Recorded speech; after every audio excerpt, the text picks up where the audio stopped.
Well, we're going to get started. We're going to sit in a pose called hero pose today, Virasana. We're going to use a block and then also have your strap within an arm's reach. I'm going to show an addition that you can add if you do have tight ankles as well. We will be in this pose for a couple minutes. So if your legs feel tight, knees, ankles, anything like that, then I definitely would recommend adding this extra support that I'll show you. So for the extra support, we're going to take a blanket and I'm going to open it up a little bit. And I really want it to be supporting my shins, and I'll have my heels hanging off the back of it. I'm going to show you guys a behind view so you can see a little bit easier how all of this gets set up. So you can see I have my shins on the blanket, and you can add quite a few blankets depending on how tight your ankles are. Knees are coming together, and I'm going to walk my heels wider than my hips. My block is going to go right underneath my sit bones here. In this pose, the idea is that if I didn't have a block there, I would actually be sitting between my heels. Once we're, yes, they are. Yep, knees together, ankles wide. And coming down to sit. And you can actually even elevate that block to a higher height, or you can stack 2 blocks if the knees are tense, or you're feeling any tightness there. And then once we come to sit, take a look at the bottoms of your feet, and we want to try and make a nice straight line from the middle of the heel to that middle toe. So you can see on my feet, my toes kind of splay out to the sides a little bit. I'm going to kind of grab underneath my toes, and I'm spreading them in towards my hips as I widen my toes and line up that middle toe with the center of the heel. So you can kind of see the difference in my feet from left to right. I've made an adjustment on my right ankle here. This is also helpful for the base of the foot and any tension in the ankle to do this kind of adjustment here. So hey Danielle, can I ask a question? Yes, Meredith has a question from online. I'm so sorry, but this is a silly thing. The middle toe, are you referring to the second one or the third one in? The middle toe. So you have 5 toes, and if you were to pull out that middle toe, the third one in, okay, you have 2 on each side, right? Yes. Yeah, so that'll be your middle toe there, that third toe in. Just want to make sure I have the right middle. Yeah, that's a good question. And sometimes you might change this alignment of the feet, you know, depending on what you're doing with the ankles. So that's a great question. Yes, your middle toe is that third toe in case there was any confusion. Yeah, there was another person who had that same question, Meredith. Thanks for asking. Okay, I'm going to turn around now. And as you take a nice deep inhale and exhale, sitting nice and tall, notice if there's any tension in the knees or again in the ankles. You can add some extra support. Otherwise, you take a few breaths, bring your attention to your body, letting go of your morning, just resting the afternoon for later in the day, and just taking this time to be fully present with your breath and your body.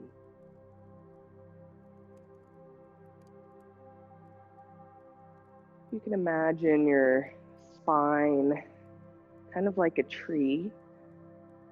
You can think of the spine growing from that rooting of your hips that's resting on the block. So even though your sit bones might be weighing down or pinned down to the block, with every inhale, see if you can just lift the spine ever so slightly, vertebrae by vertebrae, up through the crown of the head.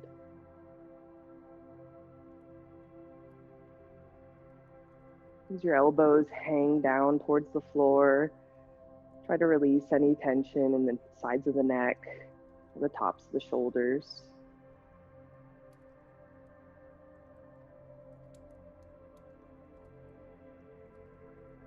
On your next inhale, bring your hands together in Namaskar. Here the palms press against one another as the base of the wrists rest at the base of the rib cage. With just the slightest pressure between your palms. Try to roll the tops of your shoulders back and down the spine. You might even feel as if you can lift the front of the armpits up to help encourage this kind of rotation, circularization of the shoulder joint. So again, front of the armpit lifts as the tops of the shoulders roll back and down.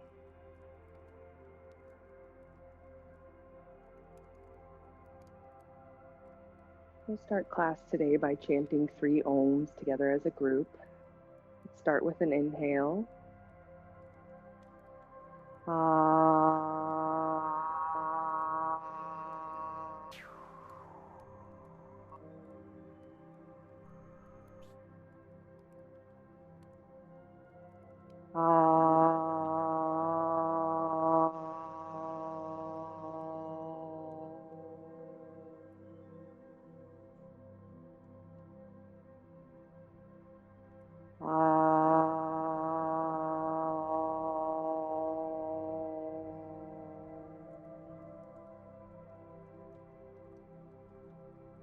Notice if any tension started to rise in the shoulders or the face.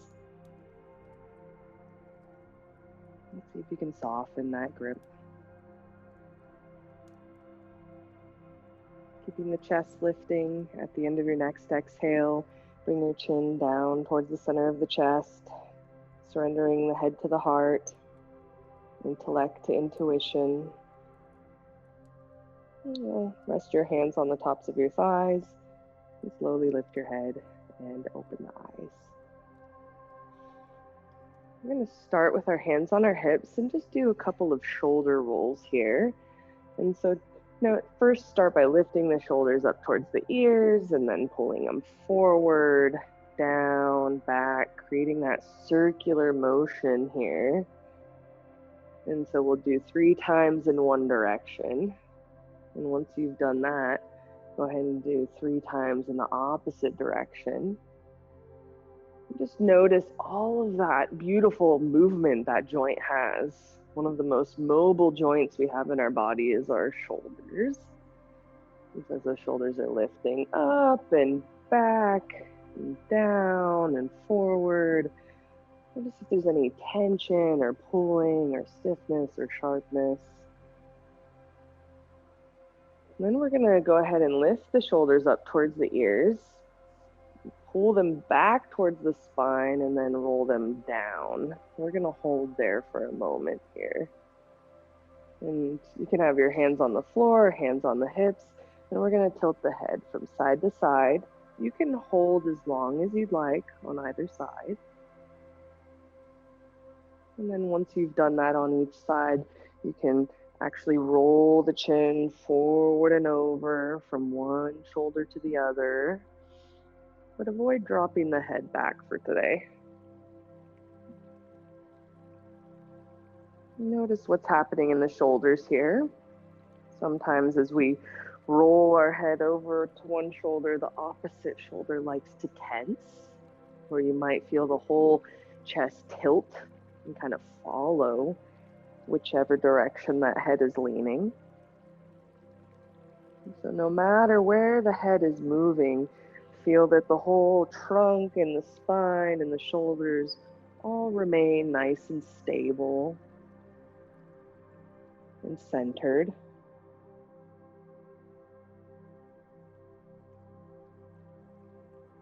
And then you can bring your head back to center and just rest the arms, rest the shoulders, let them be in a neutral place. I'm going to turn just to demonstrate the next arm position that we're going to practice. It's called Paschimottanasana. So I'll demonstrate and then we can do together. First, we're going to start just holding on to one of the wrists here and notice where those shoulders are in space. Trying to, again, draw the shoulders back and down the spine. From here, you might find that you actually have some mobility to move into Paschimottanasana. To come into this pose, I have my fingertips together and my palms are facing the floor initially. The thumbs are away from my body, so you'll feel that pinky side of the hand closer to your body. And then as you press your elbows towards each other, you'll see that the hands start to slide up the spine and palms come together. If the wrists are tight or the shoulders are tight, you might not get all the way there, and that's absolutely fine. And if this just seems to be too much tension for you, can always come back to holding on to the wrists. So again, fingertips come together. I turn the palms down to the floor, press the palms in towards each other. And again, you'll notice that those hands go up the spine, almost to my shoulder blades, right? So they go up quite high here. All right, and then we'll come out and just rest the hands. Yes. So we can go ahead and try and practice this together. So start with the fingertips together and even the hands pointing down. And just notice what's going on. Are the shoulders already rolling forward? Is there already some tension happening in the front of the shoulder? Because this is an okay position to hold as well. Then if you feel comfortable, you'll turn the palms down to the floor. Still the fingertips are touching here. Okay, so we go from this position to then palms facing the floor. Now, once you're here, it's just about pressing the hands together. So the elbows are even pressing against one another. My shirt's getting a little caught. Pressing the elbows in towards one another. And then once the heel of the palm, or that part of the palm that's closer to your wrist, touches, it's a little bit easier to get a connection there. And then rolling the shoulders back and down again. Usually through this transition, the shoulder might come forward a little bit, taking a few breaths, whether it's in Paschimottanasana or maybe even just holding the wrists. Smooth, steady inhale, smooth, steady exhale. Try to spread from the very center of your chest all the way out to the shoulders. So it almost feels like your collarbones are stretching away from the center of your chest. And then you can release, bringing the hands down. You can bring your hands forward, do a couple of wrist rolls, and then let the arms rest and just observe. Where is there the most sensation happening from this pose? Just noticing. Next, we're going to move into a pose called Gomukhasana. This is cow face pose. I'm going to show you really quickly since we're going to use a strap, and then we'll go ahead and practice together. I'm going to start with the strap over my left shoulder here, and whichever shoulder that strap is on is going to be what we call the up arm, okay? But my opposite arm is going to return to that Paschimottanasana position. So now I have a strap to hold on to. Still that shoulder is rolling back and down the spine. This other arm is going to go up, and then as the elbow bends, we'll come to the base of the neck here. Your strap will be there waiting for you, so you can go ahead and hold onto it with both hands. And even though the arms are doing different things and turning, or they're in different positions related to the body, still the shoulders are doing the same thing. And they might feel a little bit different from left to right, but ultimately we want to keep that in mind, that there's the same thing happening. And then to release, we just straighten the arms. We'll let the arms hang, and again, just observe, noticing any sensations. And after that, we'll switch which shoulder the strap is on, okay? So I'll stay here so you can watch. Gomukhasana, cow face pose. Let's go ahead and start with this down arm. So the right arm will swing through the low back. Even as you press your hand on the low back, see if you can pull your elbow to the wall behind you, but really we want to access that shoulder. As the shoulder moves to the back of the body, it also pulls down away from the ears. And we'll reach the left arm up and overhead, bending the elbow so that the hand comes to the base of the neck. You can go ahead and grab onto the strap with each hand. Now, really what's going to dictate how close the hands get is your shoulder mobility. Sometimes we might collapse the shoulders to grasp the hands. But instead of doing that, see if you can keep that openness of the shoulders and ever so slowly just inch the hands closer and closer to one another. Now, there's no end necessary goal here in this pose since we have the strap to kind of take that space for us. But the main priority is, can we keep that openness in the shoulders? Can we keep that spreading across the collarbones, even while the arms feel like they're doing something a little bit different here? You take a nice, smooth, steady inhale, smooth, steady exhale. Feel your hips rooting down into the block as the rest of your spine is growing up through the crown of your head towards the ceiling. And then you can release your hands, straighten the arms out to the sides, and just let the hands hang. You might even wiggle the elbows slightly. Notice where the sensation is most noticeable in your body. And then we'll switch which side the strap is on. So taking it over to the right shoulder now. We'll start with that down arm. So left arm swings behind us to the low back. As you press the back of your hand onto your pelvis, roll that shoulder back. Left shoulder rolls back and down the spine. And then we'll reach the right arm up and overhead. As you bend your elbow, hand comes to the base of the neck. You can grab onto the strap here, keeping the shoulders rolling onto the back of the spine, collarbones nice and wide. Maybe you feel some space to just slightly inch those hands together. Some of you may even be at the point of grasping the fingers, but prioritize keeping the shoulder blades active and attentive the whole time that you move in that direction. As the left elbow reaches down, try to stretch your right elbow up towards the ceiling. Taking a nice deep inhale and exhale, belly button in towards the spine. As your pelvis roots down into the block, imagine your spine growing just vertebrae by vertebrae up through the crown of the head. And then releasing the hands, arms stretch out to the side. You might gently wiggle the elbows just a little bit. Notice where the sensation is most in your body. And then we'll set the strap off to the side.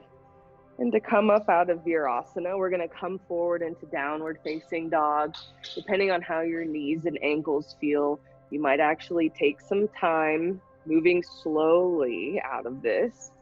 So curling the toes under, straightening the leg. If the knees are quite tight here, take it as a note to add a little more height in the block next time you practice this. Again, there's no rush to come up. You can take some time with your knees and your ankles. And then whenever you're ready, pressing into downward facing dog. Adho Mukha Svanasana.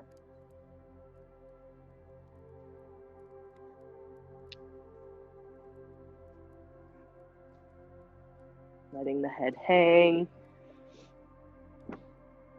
Notice what's happening in the shoulders.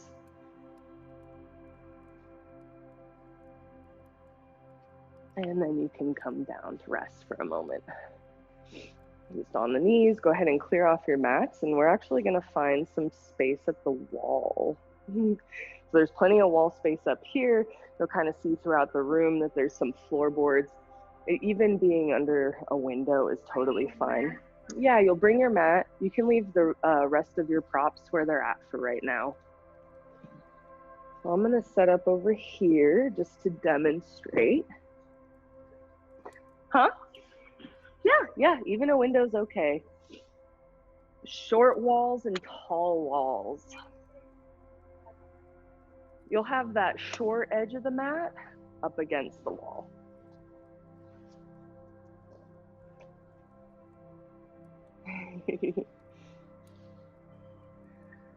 Then I'll kind of,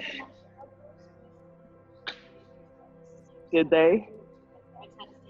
Yeah, good, yeah, definitely coming out of it and getting some more blood flowing. And I think adding some more height under the shins would help pretty significantly as well. Went numb, yeah. And sometimes, so Brianna brought up a great point about like numbing in the limbs. And sometimes when you're stretching or you have this major joint extension or flexion, you can get what's called nerve entrapment. And so the nerves are just kind of getting trapped into fascia usually. And that's when you start to experience numbing, tingling, things like this. Generally not something you want to push, not something you want to just sit through. So coming up out of the pose, adding some extra support. So great initiative doing that. And then to manage that happening with the ankles or feet, adding some more support underneath the shins can help. I mean, you can stack bolsters up, to have under the shins. I've had a couple of students who have, their ankle rods in their ankles, stuff like that. And so you can add as much height as you feel is comfortable.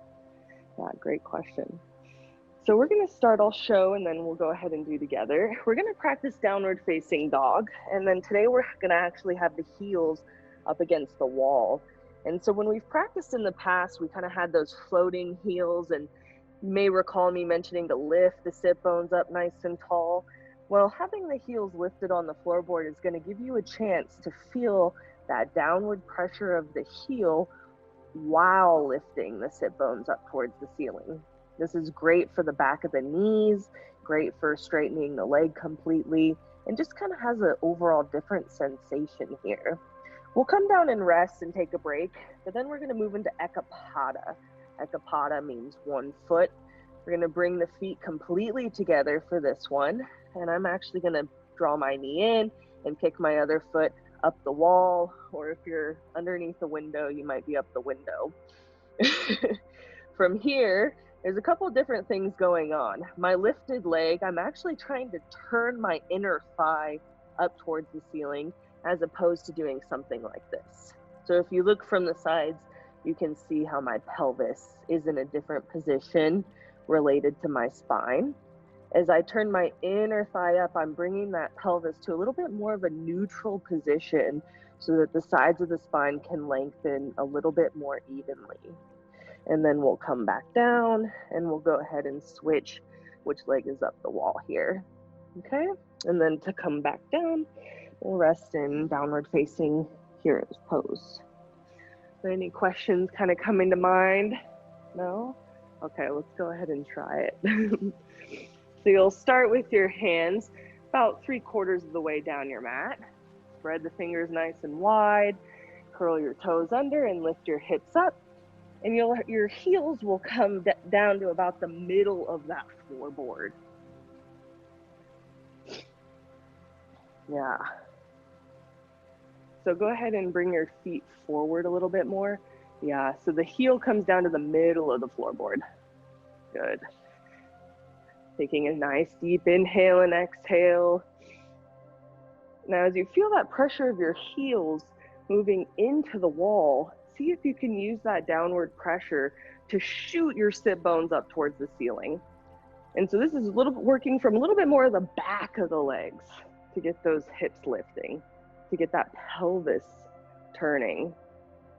And as the hands press down, you're also working to shoot and spike those sit bones and that tailbone up towards the ceiling as well. And then you can come down to rest, taking the knees wide, toes together, downward facing hero's pose. Just resting the arms and the legs here. You can let them be limp. And then we'll do one more time before coming into ekapada. So you can come into your downward facing dog, Adho Mukha Svanasana. The heels press down, sit bones sharpen up towards the ceiling. As the hands press down, those sit bones lift away from your shoulders. And then walk your feet together. You'll bend your right knee in towards your chest and take your right leg up the wall. So you'll start by tucking that right knee in, heel comes to the hip, and then you'll stretch that foot up the wall. If you can get it straight, yep. You can even walk the hands forward a little bit if this angle is a little bit too intense. Give yourself some space away from the wall. Now with the toes curled under, I want you to try and turn your inner right thigh up towards the ceiling. Better, Deb, better, yes. Notice how this is affecting your pelvis. So if you were to lift that outer right thigh, what's changing? Try and lifting the inner right thigh. Notice how that starts to adjust the position of the pelvis. And then go ahead and come down to rest. We have some heavy breathing going on. Knees wide, toes together, sitting back on the heels. Very good. So you could see, if there's a couple of you could see some pretty dramatic shifts happening in the pelvis. Were you able to feel some of that sensation a little bit? So it's not even about holding it for very long. Maybe that was too long of a hold, but really just getting that, feeling that rotation in the thigh and how it affects the pelvis. Okay, we're gonna go ahead and do the other side. So Adho Mukha Svanasana. Again, if that angle was a little bit too high for the foot that's lifted, you can always walk away from the wall a little bit, give yourself a little more space. So now taking the left leg up, so feet are together when you come into this, bending that left knee into the chest, heel to the buttocks as you stretch that left leg back. Toes are curled under against the wall or the window. Toes curled towards your shin, toes to the shin. So you'll see my foot here, kind of like that. Yeah. Feeling some tension on the wrists. The palms are just, So we can go ahead and fold this end of the mat here and put this, your heel of your palm on here, so it's like this. And fingers forward. Yeah, there you go. Inner thigh up, nice. As you press your hands down, lift that extended leg away from you. Last breath, as your right heel presses down, lift your hips up. Beautiful, and then come down to rest, bringing that foot down, knees wide, toes together, letting the head rest, legs rest, arms go limp. Taking some nice, smooth, steady inhales, smooth, steady exhales. Eyes and face soft. Noticing which sensations came up in the body. Rather than labeling them, good or bad, pain or, softness, try to define it a little bit more. Maybe there's something that feels a little bit achy. Maybe there's a particular area that does feel sharp, which we want to pay attention to. And then you can go ahead and press yourself up to stand. We're going to grab our blocks and we'll place our blocks closer to the front edge of the mat here. You can go grab your props to have nearby. And so we're still going to keep using the wall for some support. We're going to go through a couple of poses. So I want to take some time to show you kind of the progression of the poses, and then we'll all do it together as a group. So I'm going to have my blocks about 3.5 feet away from the wall. And why don't you guys go ahead and come watch from the sides so you can see what's happening in my body a little bit easier. Hands will start on the block or fingertips on the blocks. And I have my feet about hip width apart. So there's a couple of inches of space between my feet. I'm going to step, in this case, my right foot back to the wall behind me. Does the leg position look similar to anyone? Kind of similar, just a different relationship to gravity, right? So we'll be here in Parsvottanasana. Then I'm going to bend that front knee slightly. I might even walk that leg forward so I can keep my knee directly over the heel here. Some of you who maybe have a little bit more mobility in the hips, it's also a goal to get the thigh parallel to the floor. Might not happen today, which is totally fine, but if that's the direction you're working in, then there it is. I'm gonna bring that block forward a little bit, and we're moving into a twist. This is Parivrita Parshva Konasana. I've got a little one in my belly, so I can't do the full pose, but some of you will be ready to do the full pose. In that case, the elbow is hooking onto the outside of the thigh, still keeping that deep bend of the leg, and then turning the chest up towards the ceiling here. Yeah, can't get that hook enough. Yep, and this one comes along the ear here. And then we'll straighten that leg for a Parivrita Trikonasana, which we practiced in our first class.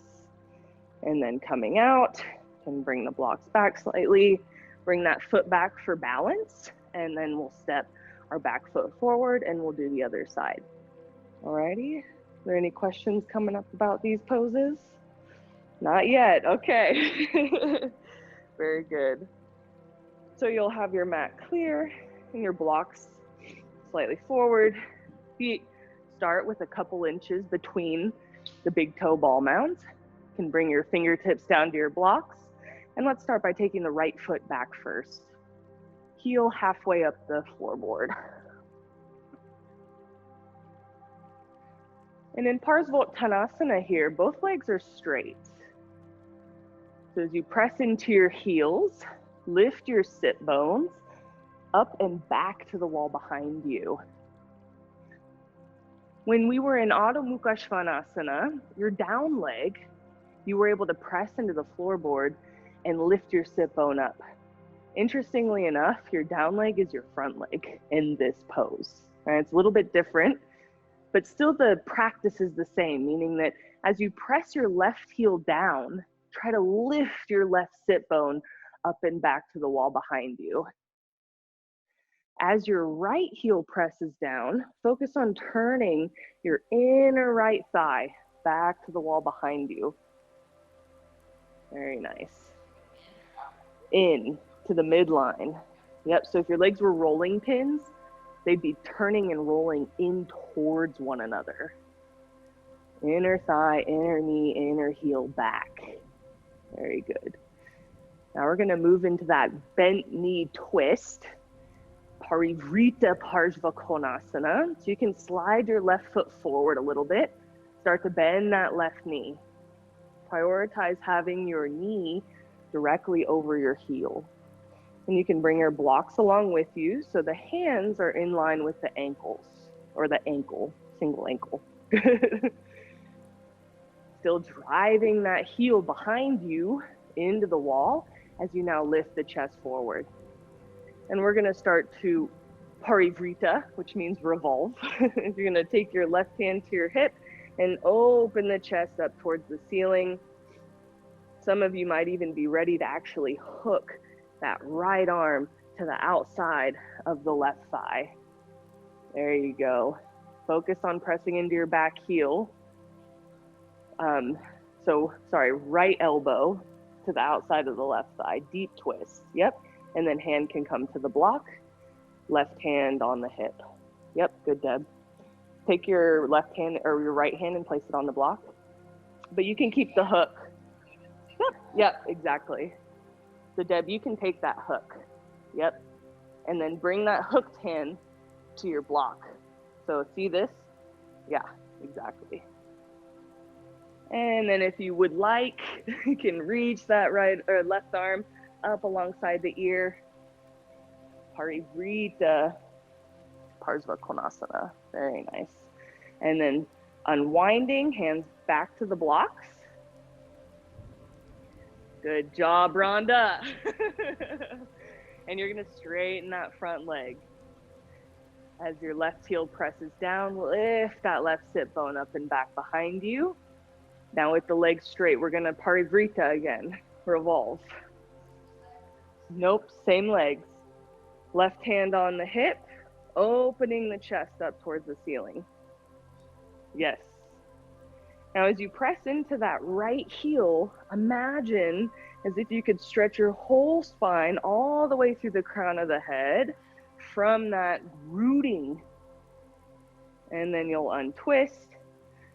Go ahead and slide your front foot back for balance. So it's underneath you. And then you can step the back foot forward. Very nice. And you can either take a moment here in Uttanasana with the head and the arms hanging, or you can stand for a breath. We'll take a breath here to let the legs incorporate. The front leg? Yes, definitely. It kind of wants to unbend for stability sometimes, yeah. It might want to straighten because of the hip or stability, balance, yep. Okay, you guys ready for the other side? Any questions, comments, concerns? No? Okay, let's go ahead and move into it then. So the feet have About 3 inches of space between them. Hands on the blocks, and we'll step that left leg back this time. Heel comes to the middle of the floorboard. The feet are about 3.5 feet apart. And then you'll straighten both legs. Now notice as you straighten that front leg, does the knee just kind of flop down? So when you straighten it, sometimes we can just rest into that knee joint.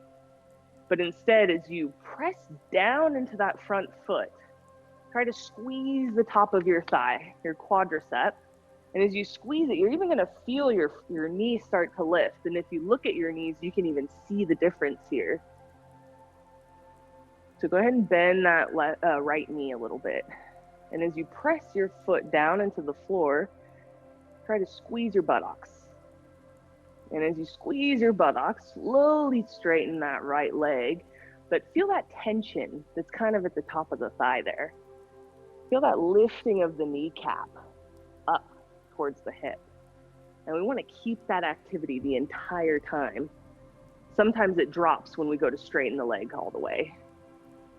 So see if you can keep that resistance. And as your left foot, left heel presses into the wall, turn your inner left thigh back to the wall behind you. Again, if the legs were rolling pins, they'd be rolling in towards each other. So toes point straight forward, even though the legs might be rolling.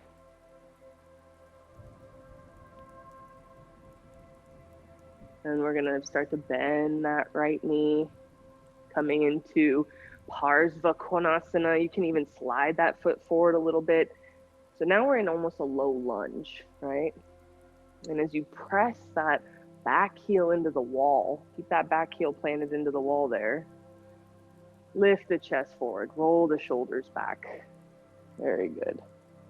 And we'll move into Parivrita, revolve. Now you're turning your rib cage towards that bent knee. Right hand on the hip here. Some of you guys might be ready to do that full twist where you're binding that outer arm to the outer thigh. Very good. Smooth, steady inhale, smooth, steady exhale. Roll the shoulders back. If you feel ready to do so today, you can even reach the right arm up and in line with your ear. So rather than up towards the ceiling, this one kind of comes along the side of our bodies. You press that back heel down, straighten the back leg, lift the spine, and then you'll unravel. Very good. Keeping the legs here, let's straighten the legs. We're not moving the feet yet. Legs are straight. And back into Parivrita, back into revolved. This time with the legs straight.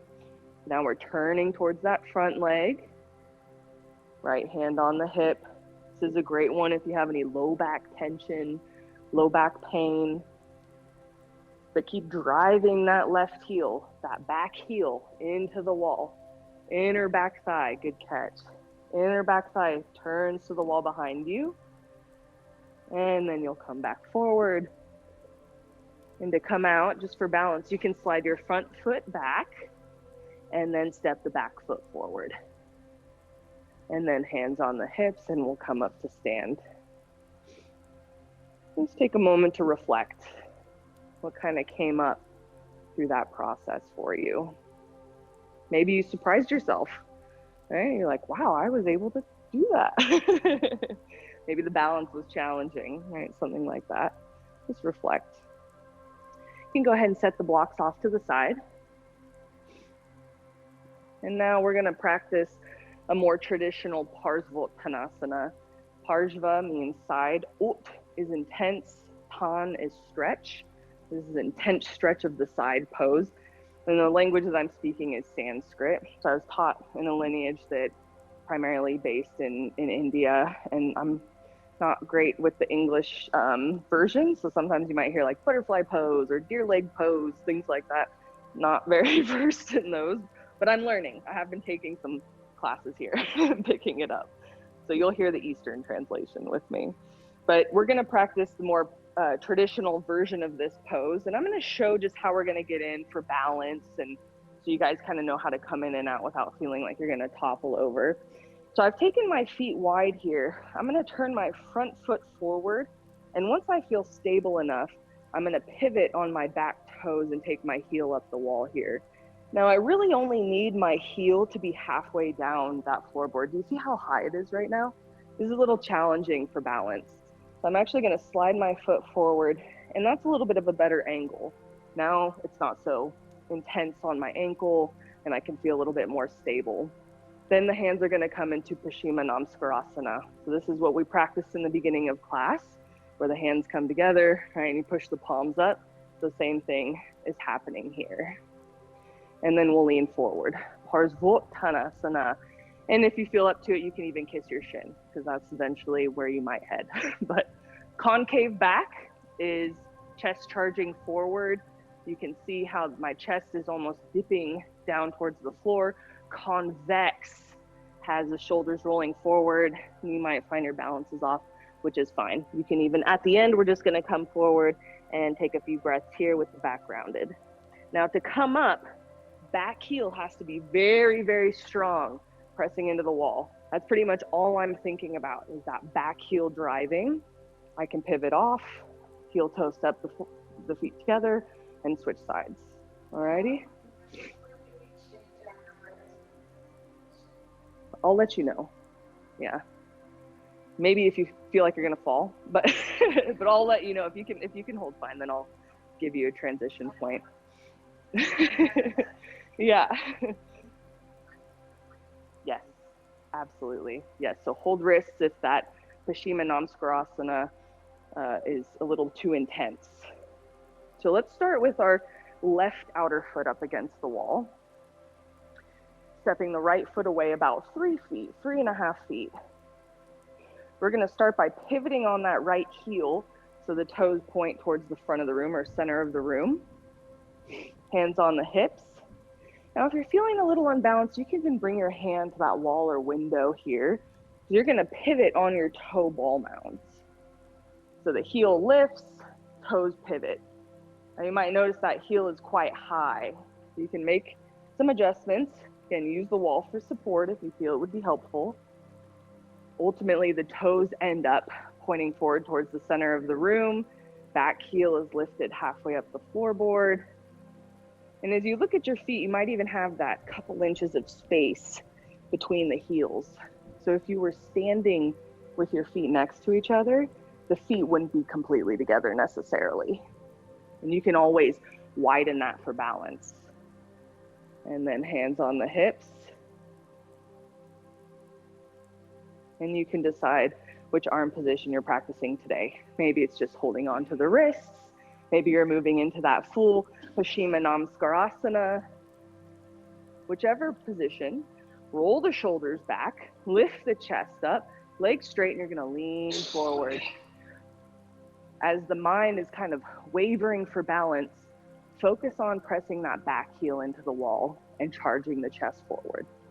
Back heel into the wall, inner thigh turns back, charging the chest forward. You don't have to go very far. Focus on the shoulders and both the legs straight.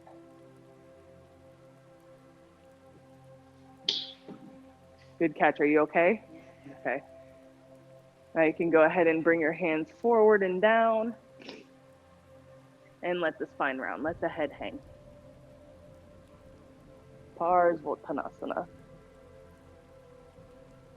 Now to come up, hands on the hips, pressing that back heel into the wall.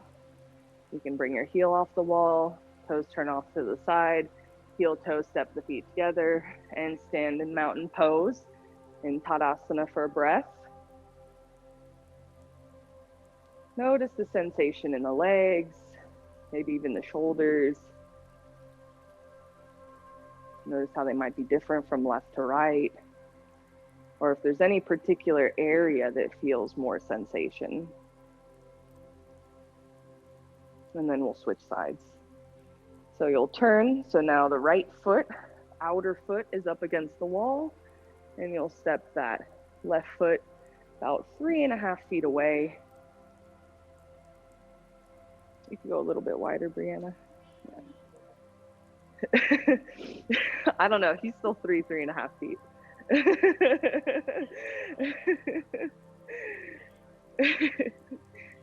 And then you'll turn on your left heel. So that front leg, pivot on the heel, turn the toes forward. And now you're going to pivot on your back toes to take that back heel up the wall. And you can make those adjustments that are needed to bring your heel down to the middle of the floorboard. Toes are pointing forward. I know this is all a balance challenge. So another thing that can help, so gymnasts, you know how they do those crazy flips and cartwheels and stuff on the beams? Their focus technique is that they stare at the end of that beam the entire time. So you can find that space in the room. Imagine you're on a beam and just stare at the end of that beam. And as you press into your back heel, lift the chest nice and tall. Feel that connection of that back heel into the wall.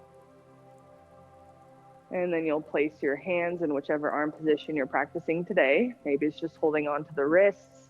Maybe it's moving into that Paschima Namaskar.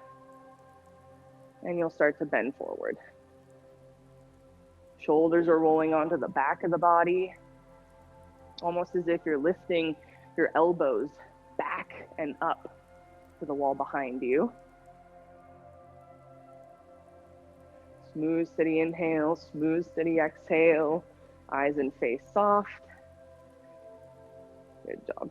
Come back up and just don't bend so far forward. And then hold the wrist for a moment. You notice what's happening here in the shoulder joint? Mm-hmm. So we want to try and get that shoulder blade. Yeah, good job, Deb. Big adjustment.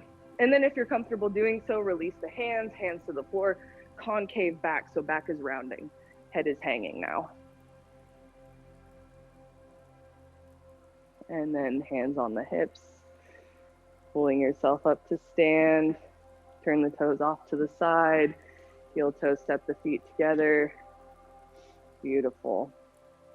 Go ahead and take the feet wide and bend forward. You can cross your arms, let the head hang, let the arms hang, let the back round. Just for a few breaths. Sometimes with those more balanced, focused poses, the heart rate starts to go up. It's easier to lose focus on our breath, especially with those twists, just because there's not as much room for the diaphragm. So while you're here, notice what's happening with the breath, with the heart rate. You gently lengthen your inhale and exhale, soften any tension in the face or the eyes. Having the head below the heart starts to slow that heart rate down. Lower that blood pressure.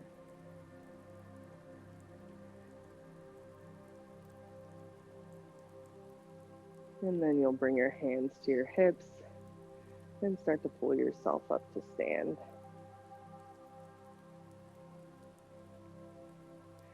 And you can bring your feet together and go ahead and grab your blocks. We're going to practice Uttanasana, intense stretch pose. I think we can go ahead and do this together because it's essentially very similar to what we've been doing.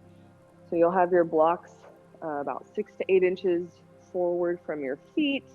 The feet are about hip width apart here. Now, one really cool trick that I've learned with taking the feet hip width apart is you can actually start with your feet completely together and do a little plie where you take the toes out. And then as you come to your toe ball mounds, swivel the heels out. Yep, that's about hip width apart. So that's kind of fun, huh? And then we're still looking for that middle toe to be in line with the heel. And we practice that concave back versus convex back. And we're gonna do that again here. So concave back, you'll have your hands on your hips, roll the shoulders back. Feel how the shoulder blades squeeze together. And as an effect, the front of the armpits, that upper outer corners of the chest start to get quite wide here. You'll bend forward at your hips. Keep that structure of your shoulders as you bring your hands down to your blocks. You can come to fingertips, or palms resting on the blocks here. Still, the chest is charging forward. And notice how your weight is resting on the 4 points of your feet. You can envision as if you're wearing roller skates. And so you have primarily your big toe ball mound, pinky toe ball mound, inner heel and outer heel to focus on. Just for a moment, everybody lift your toes up off the floor. Did your weight change at all? Notice, just reflect. If anything changes when the toes are lifted versus when the toes are lowered. And as you really press into that outer heel and pinky toe ball mound, see if you can lift your inner ankle, lift that inner edge of the foot up. It's a little bit more of an abstract kind of concept. The inner arch specifically is what you'll feel start to lift a little bit. Nice, Brianna. Yep, I see it. I see it working. And as you turn your inner thighs, upper inner thighs, back to the wall behind you, try and lift those sit bones up. And so the 4 points of the feet are still pressing on the floor. And then you can go ahead and walk your blocks along to the outer ankles. Chest is still charging forward, hips are lifting, and then let the head hang, let the spine round. Nice deep exhale. Smooth, steady inhale, smooth, steady exhale. Still the legs are quite active and strong here. Lifting the sit bones up so that the spine can drape down to the floor. Lengthening and resting with the use of gravity.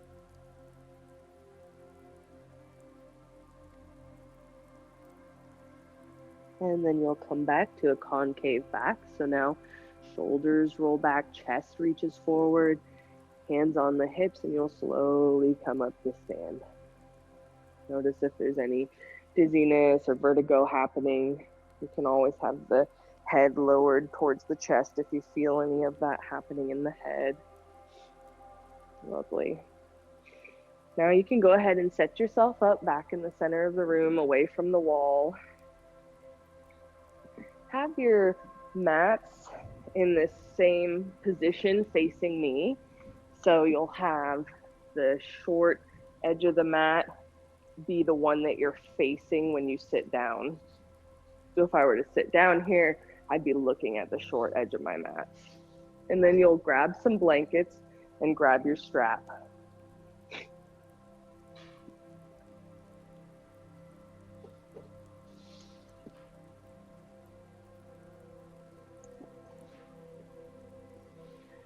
You guys can face how you were at the beginning of class if that's easier for you. Just making sure that you can see me. And we'll be sitting with our legs stretched out down the mat, so that's the other advantage. Now, once you grab your blankets, we're gonna place them, we're gonna stack them. Go ahead and start with 2 blankets. And you'll notice on your blankets that there's the rolled edge and there's what we'll call the frayed edge. The rolled edge is just a little bit more firm. So this is usually the edge that we'll use for support, whether it's seated, shoulder stand, you name it. That's kind of the main support area. We're gonna turn these blankets so that they mimic a bicycle seat. You might recall when we've done this before, but we're gonna sit right on that corner so the sit bones have some support, but the thighs are ultimately gonna be free from support. And so we'll start sitting. Once you're all set up, you can just come into bound angle pose here, Baddha Konasana, with the strap in an arm's reach.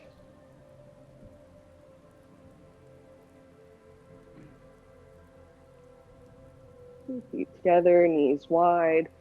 We've been talking a lot today about turning that inner thigh back to the wall behind us. That's known as an internal rotation. So I'm only moving my feet to kind of demonstrate, but there's that internal rotation as the inner thighs move down. And now as the inner thighs move up, we have an external rotation. So the femur bone or the thigh bone is actually rolling out from the midline of our body versus internal has them rolling in. All right. So here in Baddha Konasana, there's a very strong external rotation happening in that femur bone and really in the hip socket here in Baddha Konasana. As you grab onto your shins or your feet, lift the chest up, roll the shoulders back. Take a nice deep inhale, nice deep exhale. Now notice sometimes as we hold this position of the chest, there's a little firmness, right? And it almost can feel like it can be restrictive to the breath sometimes, even in the sides of the body. But see if you can keep this activity in the shoulders, and while you breathe, fill the sides of the rib cage. Allow that space to open up with your breath. So there's not as much as that firmness happening, a little bit more spacious. Very nice. We're going to move into a pose called Janu Shirshasana, head of the knee pose. I think we can go ahead and do this together. I'm going to mirror you. So you'll take your left knee up and straighten that leg forward. Now, depending on how your ankle is feeling today, you can keep that bent knee in the position it's in, or in a more traditional sense, we're going to hold underneath that ankle, point the toes, and I want to try and turn my entire top of the foot down to the floor. So I'm going to open my legs so you can see. So now it's got a little bit of a different position to it. All right. So you can decide however your ankle is feeling today. Yes. For today, toes are under. The heel actually comes in line with the head of the femur bone, specifically. Yeah. Surprise yourself, huh? And you'll go ahead and grab your strap. And you're going to place it onto your toe ball mounds here. So keeping that foot active, rather than letting the foot kind of go limp, it just likes to do whatever is most comfortable. But instead, try to keep a slight flexion. Imagine as if you were standing on it. And as you pull on the ends of the strap, pull the shoulders back, chest forward. And you can slide your hands up the strap, right? This is the nice part about the strap. You can get that movement in the shoulders. Nice. But right now, try to have your arms straight. So then you'll walk your hands forward. And so sometimes it is easier to get the shoulders back, right? When we do this. But see if you can really get that tension from pulling and use that to help drive the shoulders back, chest forward. Very good. Nice deep inhale and exhale. Now here the legs are doing some different rotations. Right? That straight leg has an internal rotation towards the floor. However, that bent knee has an external rotation off to the side. And then you can bend your elbows, take the chest forward, and let the head hang. So here we're not using very much support of the arms. It's really just legs.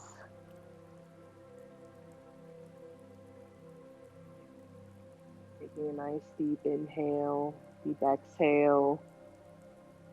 And then you'll come back up to sit. And remove the strap. And then we'll return to Baddha Konasana. So hooking underneath the thigh, right near that knee, you can actually pull that leg out to the side and bring the feet back together. Down angle pose. Getting nice and tall. And then we'll bring that right knee up, straighten the leg. Remember, I'm just mirroring you. And if you feel that it's appropriate for your legs today or your ankle today, you can hook underneath that left ankle, point the toes. And so when we hook underneath, we can help get that turn of the top of the foot, really that razor edge of the shin down to the floor. That's where we're headed. Yeah, very nice. Yep, good job. Very nice. And then you'll grab your strap. Can place the strap across the toe ball mounds. keeping some tension on the strap so that as you pull the shoulders back, you can sit up nice and tall. Notice if there's any gripping in that left hip or that left side of the body. See if you can soften it. It might even help to try and drive that razor edge of the shin on the bent leg down into the floor. You take a nice deep inhale and exhale. Notice what's happening in your sit bones and in your spine. All through class, we've kind of had the limbs doing different things, moving in different directions. But really, as we tune into the center of our body, the spine, the pelvis, can we hold some centering in that area?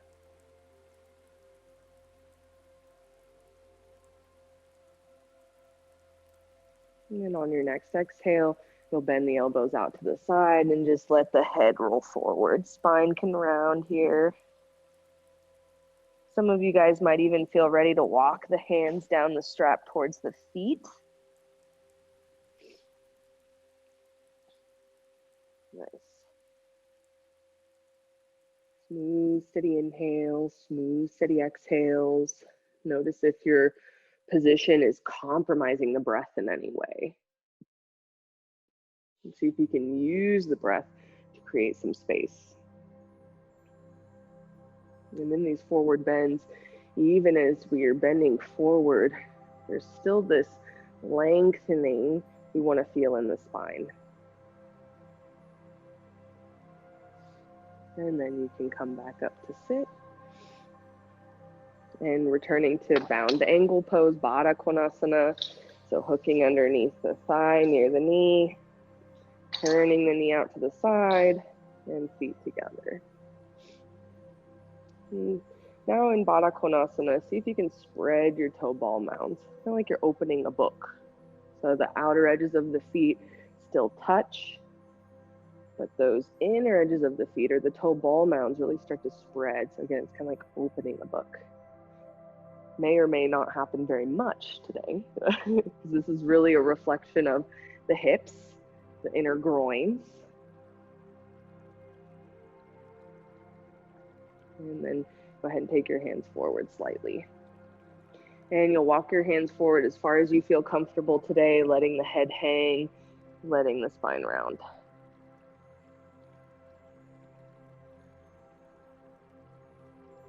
Gently lengthen your inhale and exhale.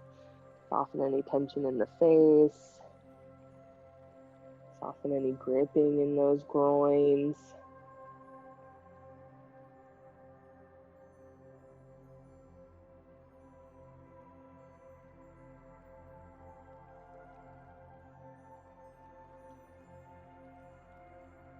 And then you'll walk yourself back up to sit. Bring the knees together and straighten the legs out in front of you. Your feet will be about hip width apart. This pose is called Dandasana or staff pose. And we're going to move into Paschimottanasana, which is intense stretch of the west.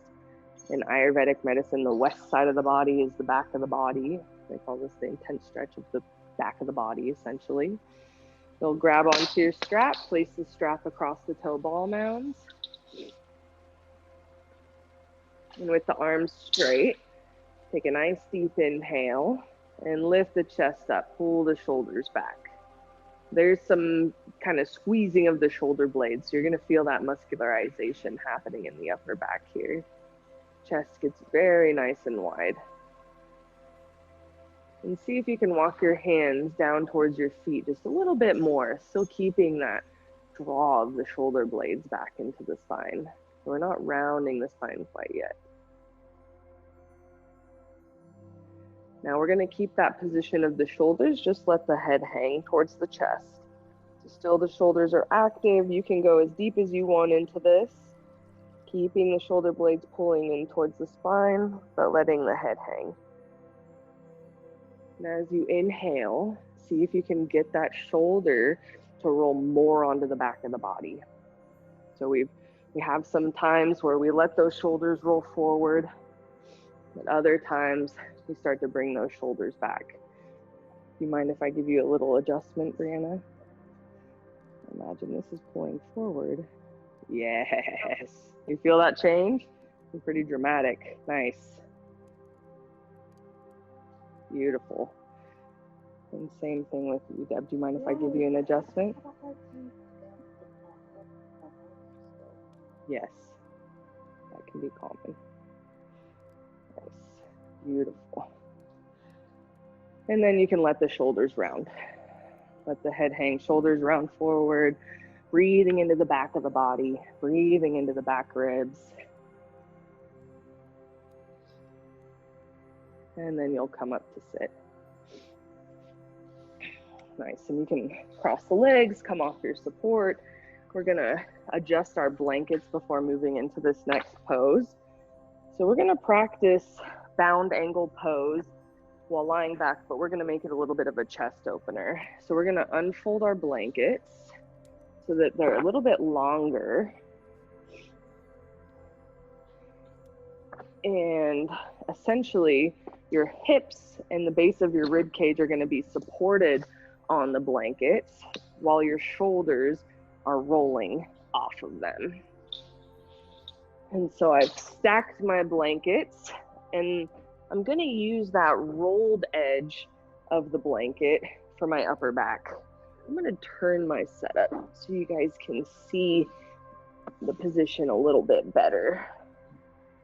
Okay, so and we'll use our strap as well. I'm gonna demonstrate, and then we can go ahead and do together. There's just some little details that I'll show you. So we're gonna start by putting loop in the strap. This in itself, we could almost dedicate a class to using props, tying props and stuff. So it goes in and then loops back around the farther D-ring, and now I have this loop in my strap. I'm gonna put it around my body like a hula hoop. I'll wait until everyone's ready. You can start with it big and we'll adjust it as soon as it comes around our legs. You need a longer one? Yeah. You have a spare long one? Nice. We'll be using those long ones next week, so. So I'm just demonstrating here right now so you can see my legs and see how this binds. But ultimately, I'm gonna have my body in a different position related to my blankets at the end of all of this. So right now, you'll just kind of watch for a moment and then we'll do together, because I'm gonna be spinning and showing you different angles and stuff. So I'm gonna start with this loop around my body like a hula hoop, and I'm gonna pull it really far down my pelvis on the back side of my body. And now I'm looping it forward onto my feet. We don't want the buckle on the skin. That can be a little more uncomfortable. But you can see now the strap kind of goes along my inner thighs and is looping around the front of my feet there. And then I can adjust it and I can tighten it however I want, depending on most likely your knees is what's gonna dictate a little bit of that. So this is the position of the strap and how the strap is gonna be used. I'm gonna spin around and kind of show you guys how we're actually getting into this now. Now, another thing I wanna show you is how low that strap is on my low back, right? Do you see how it's actually underneath my hips? You can see the hip creases right here. If you've ever seen a naked baby running around, they have those little baby butt dimples, right? That's their femur bone going into their hip socket. And that's kind of what's happening here in this crease right here. And we want that strap to be down low in that hip crease. Now I have my ankles here on my blanket. I'm gonna bring my hands back behind me.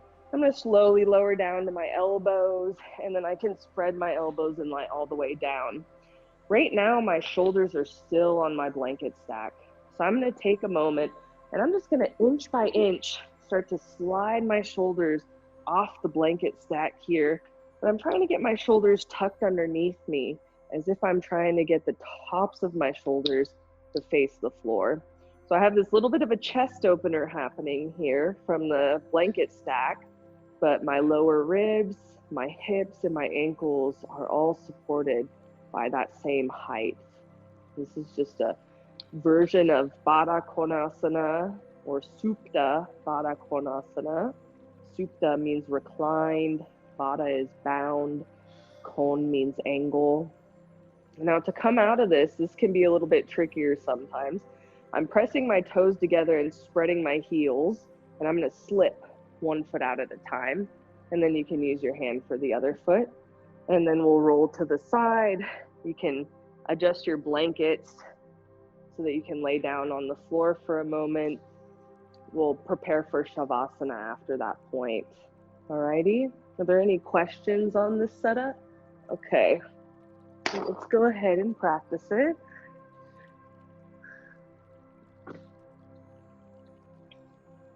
So remember, we're using that rolled edge of our blanket to support our upper back. You can decide where you're sitting in relationship to your blanket. But usually I like to get myself onto the blanket stack. I'll bring my feet together, knees wide, and then I'll throw the strap into the mix. So I want to get my body all set up to just lean back before I start getting that strap involved.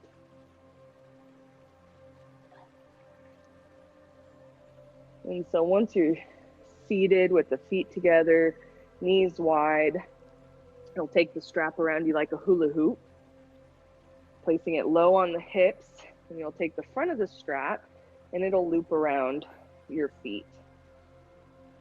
So you'll be able to see the strap here across the front of the thigh, the top of the ankle, and you can tighten that strap however tight you want it. Just recommend having the buckle off of the skin. Here, you can use this one. Okay. So Brianna, go ahead and come back up. And then you'll put the strap on you like a hula hoop. So around the waist. A hula hoop or a belt. There you go. And then feet together, knees wide. So you're not putting it around the knees. Yeah, there you go. Perfect.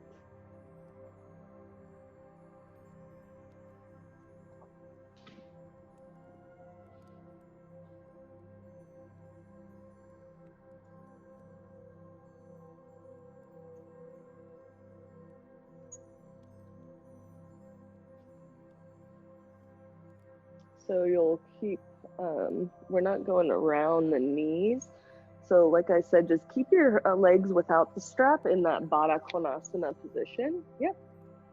And you can loosen that strap so it's a little easier to hook the feet. Yeah. Those long straps are nice, but sometimes it can be a lot.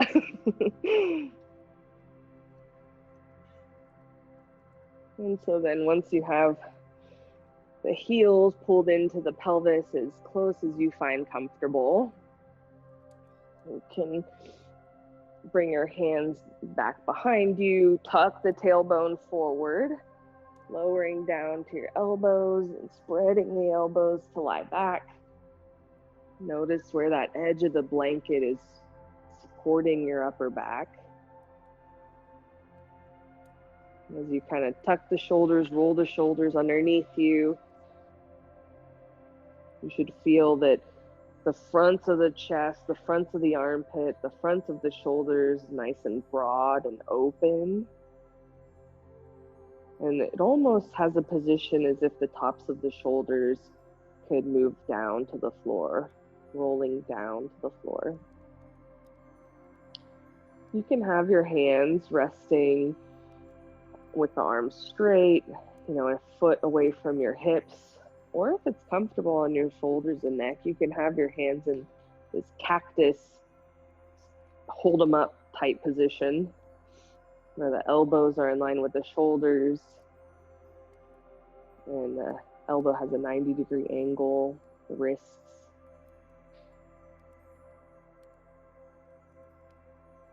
As you gently lengthen your inhale and exhale, just tune into your body.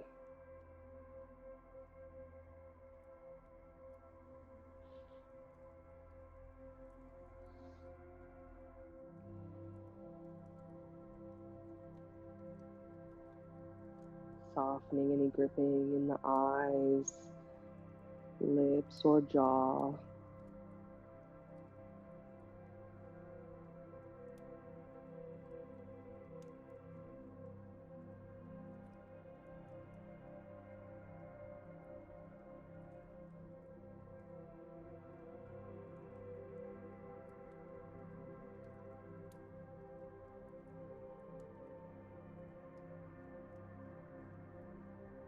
As you observe the natural rhythm of your breath, notice some characteristics about it. Notice if one is more shallow than the other. Is your exhale shorter or longer than your inhale? Just really taking note of your body's natural rhythm. Notice what these characteristics are when you don't intervene or try to make adjustments.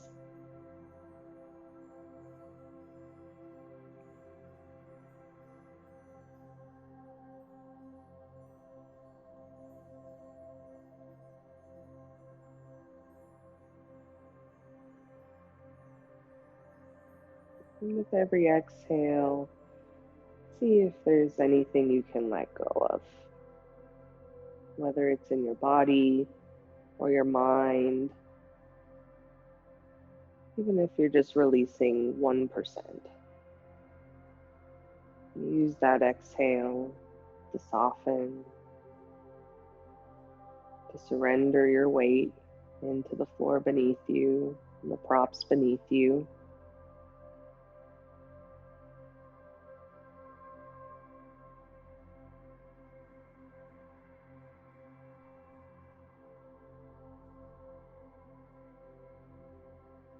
Feeling the facial features relax,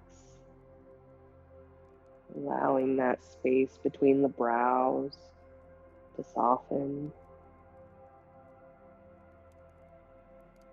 Any gripping in the eyes or even the cheeks to let go.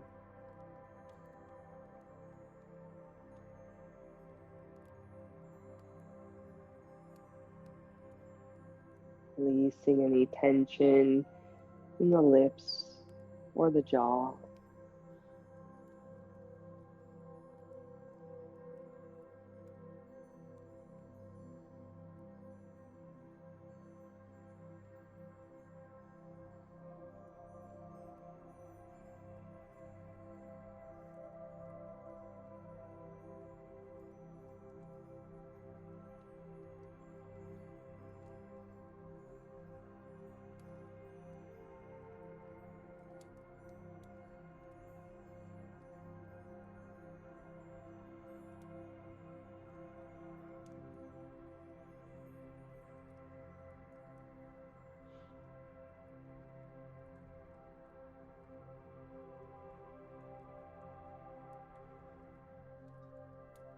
You're welcome to stay in this pose for a few more minutes. We're going to use this time to transition into Shavasana, to use the restroom if we feel it's needed. So while that's happening around you, maybe you feel it's best for yourself to just stay in this pose. Or if you feel like it's time to come out, you can start by pressing the toe ball mounds together, spread your heels apart, and slide one foot out of the strap at a time.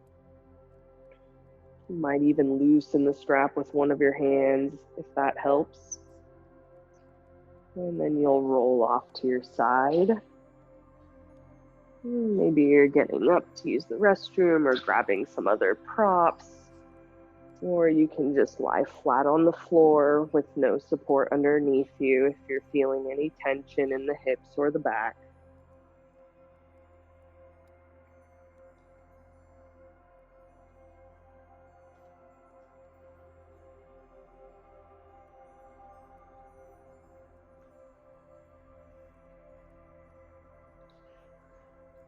Yes, big inner groin stuff, huh?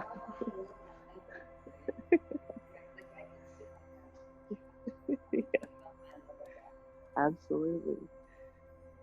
And so as you prepare for either just laying down flat on the floor, again, if the hips and the back is feeling quite sensational from that pose or from the class, take some time to just lay flat on the floor here.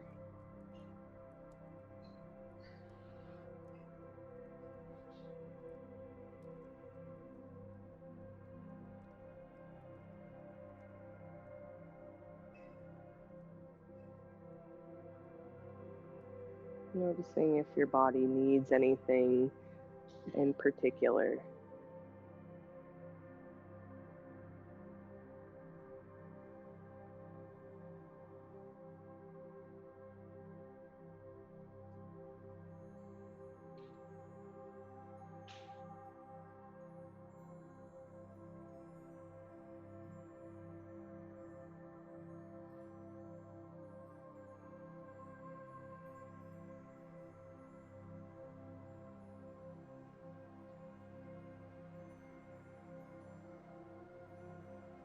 As we start kind of moving into a supported shavasana for a little breath work and guided meditation, you can think about what would be most comfortable for you. So sometimes laying just flat on the floor with some support underneath the head can be very nourishing. If you feel any tension in the hips or the low back, having a bolster or a rolled blanket underneath the knees can be quite relieving.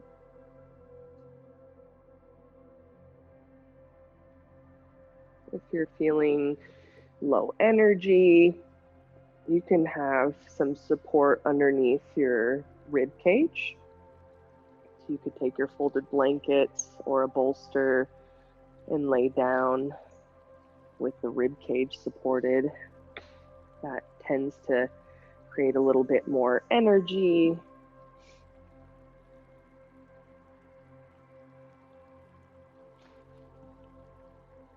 A little bit of emotional soothing since it is a slight back bend.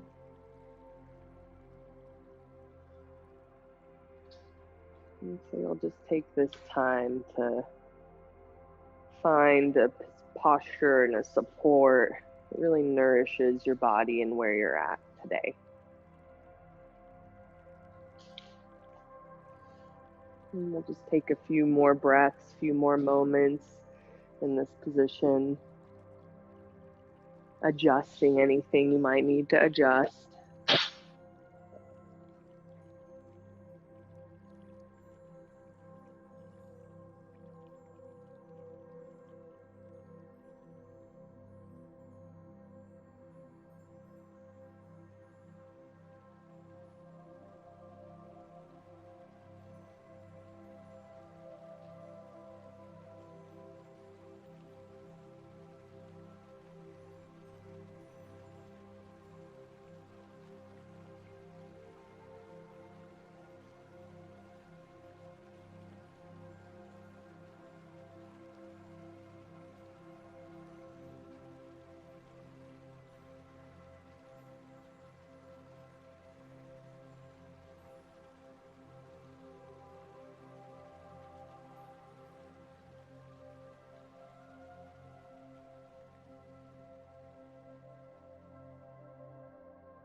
With your body feeling supported quite comfortably,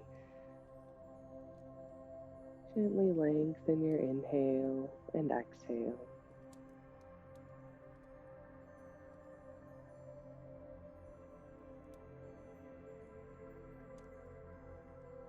With that slower draw of the breath, notice every sensation as your inhale and exhale move through your nostrils.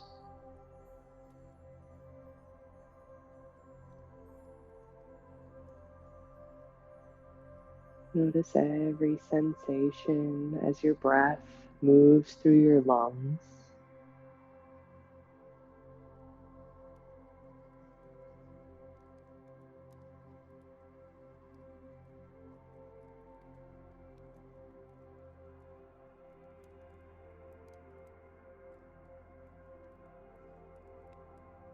And with this lengthened inhale and exhale, see if you can have them last the same duration.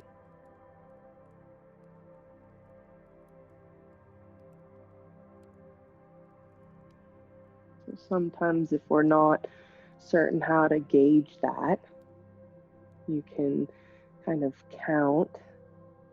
And so as you exhale and complete your exhale, then you would inhale for 2, 3, 4, 5, and exhaling 2, 3, 4, 5, inhaling 2, 3, 4, 5, and exhaling 2, 3, 4, 5.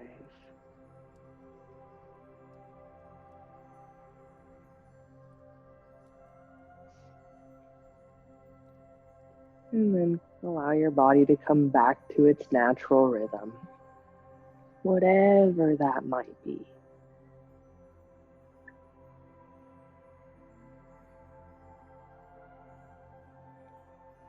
When our body is experiencing its natural rhythm, this is much more a shavasana type breath, meaning we're not trying to control, adjust, or influence the breath. Kind of like we just experienced, as soon as there's some counting or harmonizing or intentional length that happens, we start to get into what's called pranayama. Prana means breath, and in Sanskrit, this word is also known as a life force energy. And ayama means restriction or restraint. And so we start to get into kind of controlling that energy or that life force. But we want to be able to discern when we're switching back and forth from a shavasana breath or a natural state of breathing compared to pranayama breath. And when we're in that natural state of shavasana or corpse pose, we really just want to surrender everything, letting go of everything, everywhere, knowing that our body can nurture us without our influence and control, that our body can manage the breath without us intervening. And instead, we can participate as a witness, as an observer.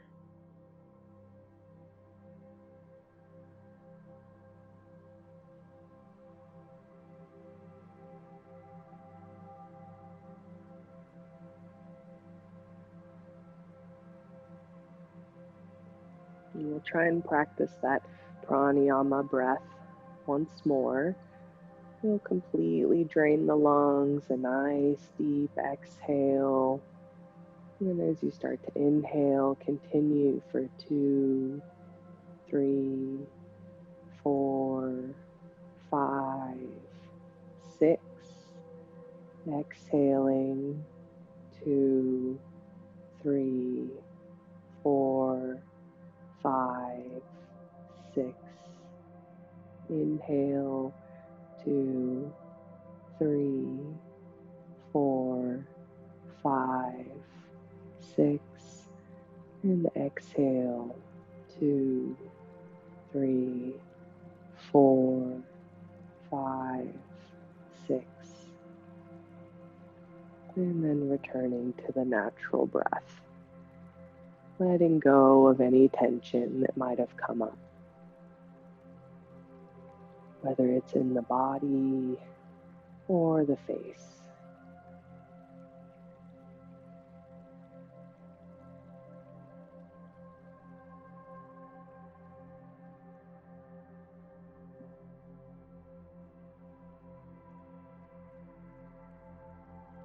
These breathing techniques can be very centering, really help with emotional regulation.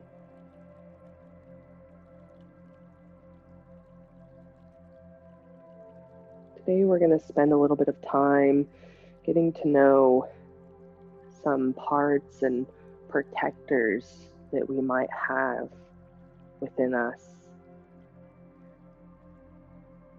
Start by taking a moment to feel what your true soul might be. What is that part of you, that true self? What does it feel like? And how do you look at life?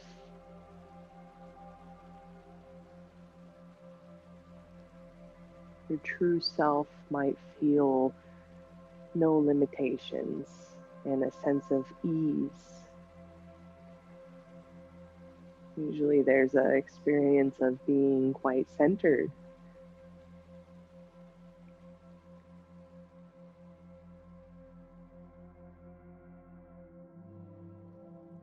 You might notice that there are parts of you who come up when you face challenge or potentially some emotional hardship in your life. And so notice today, as you reflect on where you're at in your current life or this time in your week, take a moment to see and identify if there was any parts that came up, that became active. Maybe there was a feeling of hurt, stress, tension in some way emotionally that you've been facing.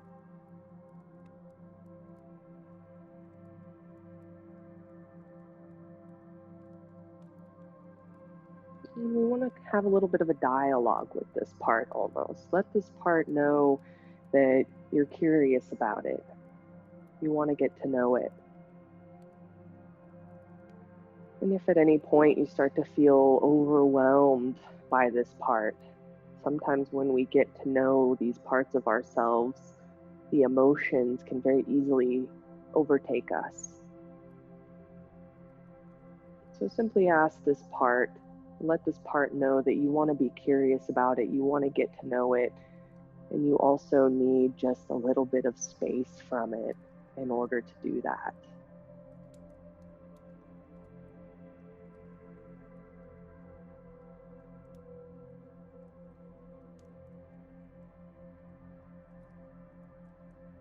You might feel that there's a little bit of space between this part and your true self, just so you can become curious. And that creates an opportunity for connection and understanding with this part.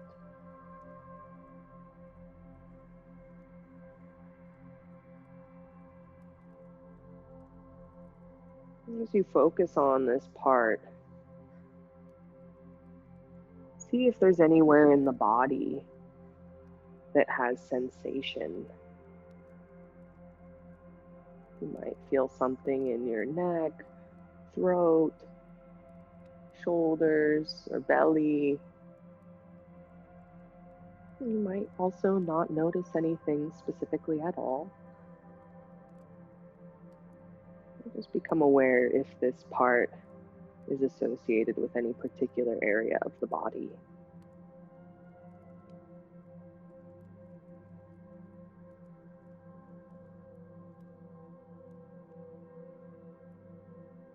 Ask this part what its belief system is. What is it concerned about happening?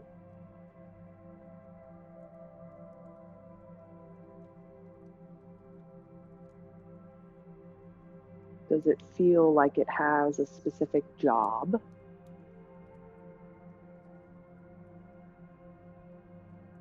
And what would happen if this part didn't do its job?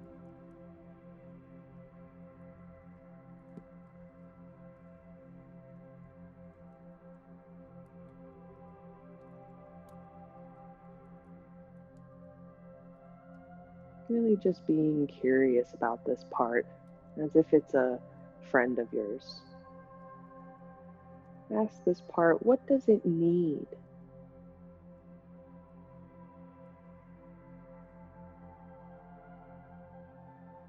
Mention to this part that you care about the suffering,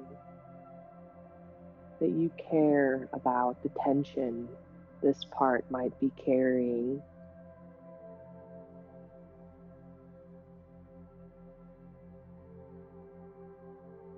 Maybe this part simply needs to be held, or feel a kiss on the brow or forehead, a sense of nurturing, consideration.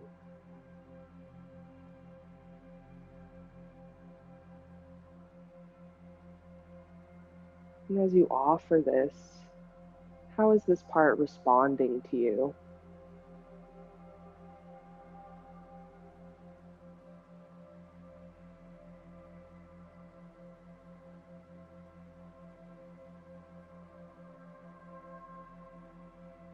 Notice if this part has a name, a shape, or a color associated with it.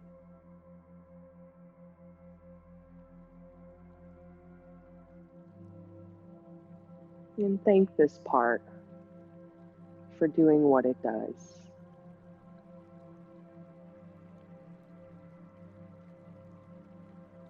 Thank this part for showing you what it's allowed you to see.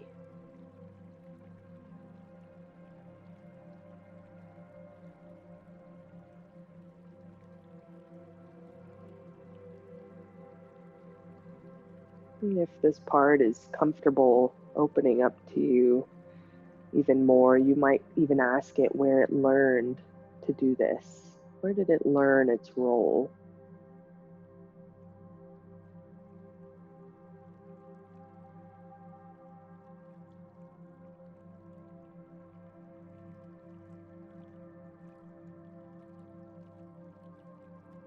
And again, thank this part for opening up to you, even if you felt it close off at any time. Thank this part for being willing to allow you to see it and acknowledge it.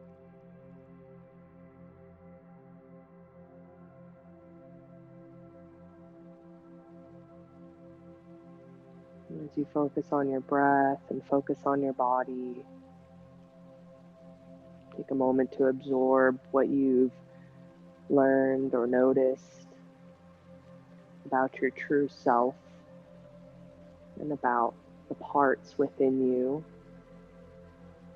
specifically the part that stood out to you most today. You might have noticed other parts coming up, and that's okay for them to be present. All parts of us are welcome.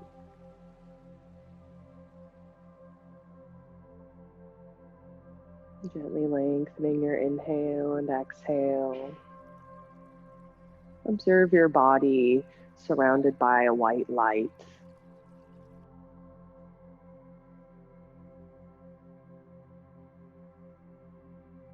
Observing your body as an entire unit.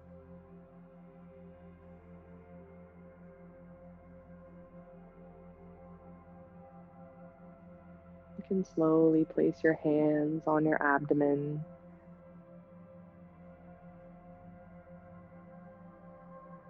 Appreciate your body for all that it's done and all that it will do. Appreciate your mind for taking the time to connect with your body today. And as you focus on your heart, send gratitude to your heart for being that life and energy that keeps you going.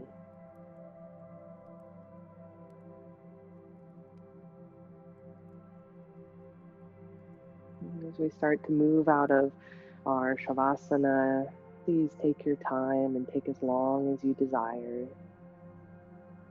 And whenever you're ready, you'll slowly bend the knees.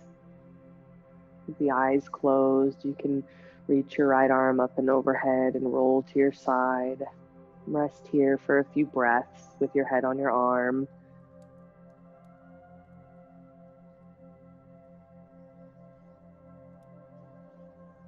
And as you feel nourished, and slowly press yourself up to sit.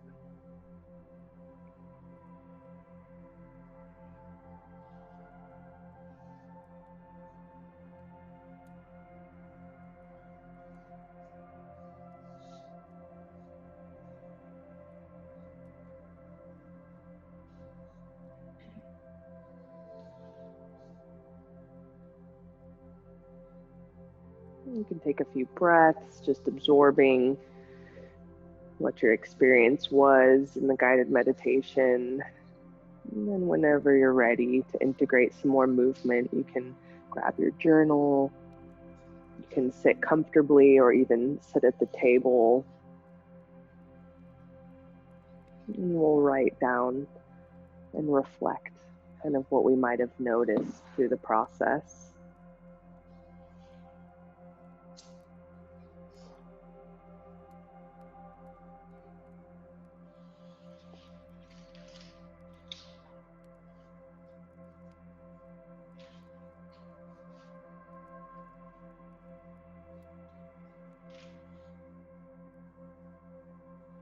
And I'll repeat the journal prompts a couple of times and in case you need some more time.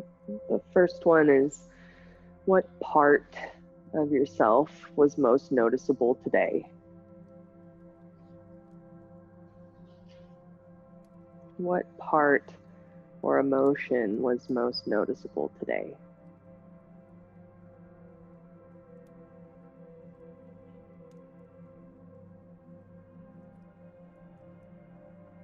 Was there anything specific this part wanted you to know?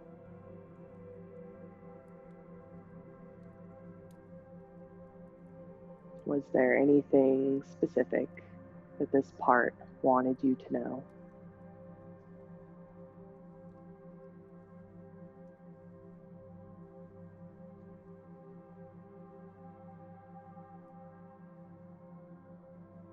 How did this part feel when you offered it care and attention?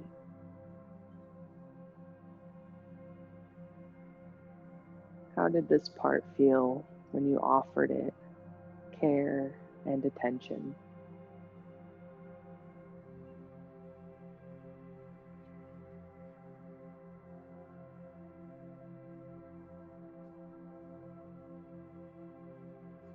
You can take your time reflecting on these prompts.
You're welcome to spend as much or as little time writing as you desire. And there's always a freedom to get up and move as you please.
Mm-hmm.